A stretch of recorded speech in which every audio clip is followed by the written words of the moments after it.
In today's video, I'm going to teach you how to efficiently set up a new inventory item in your product management software. This process, though straightforward, is an essential step in keeping your business operations smooth and your inventory in check.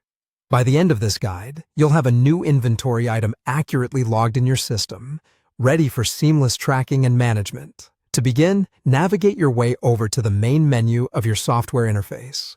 You'll want to look for the Business section, which is where much of the administrative magic happens. Within this section, you'll find a subsection labeled Products and Services.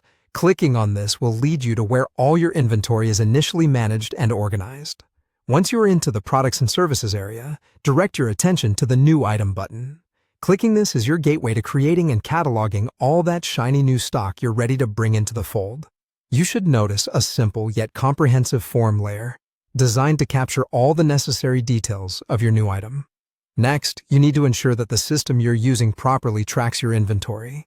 You'll see an option labeled Track Inventory Item. This step is crucial for maintaining accurate records on what's coming in and going out of your stockroom. Checking this box activates the tracking feature, allowing for meticulous monitoring of this inventory piece's journey. Now, let's fill in your item specifics. You'll need to enter a unique code and name for the item.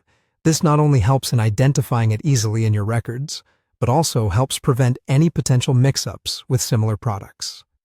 If you purchase the item at a specific price, you need to include the purchase price. Likewise, input the sales price at which you plan to sell this item. This information is essential, as it ensures that your pricing strategy is aligned with both market demand and business goals. The next step involves selecting the appropriate accounts. From the drop-down menu, carefully choose the Inventory Asset account. This account is critical as it directly correlates with the value of the inventory you currently hold. It might also be necessary to designate additional accounts, such as the Inventory Adjustment account and the Cost of Goods Sold account. These accounts play significant roles in financial reporting and in understanding your business's bottom line more accurately, so ensuring they are adequately set up in your chart of accounts is advised. Finally, with all the information inputted and double-checked for accuracy, it's time to save your hard work. By clicking Save, you secure all the data you've entered, officially introducing this new item to your inventory lineup. And there you have it.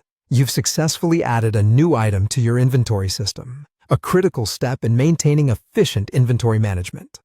Thanks for following along, and feel free to revisit this guide anytime you set up new stock.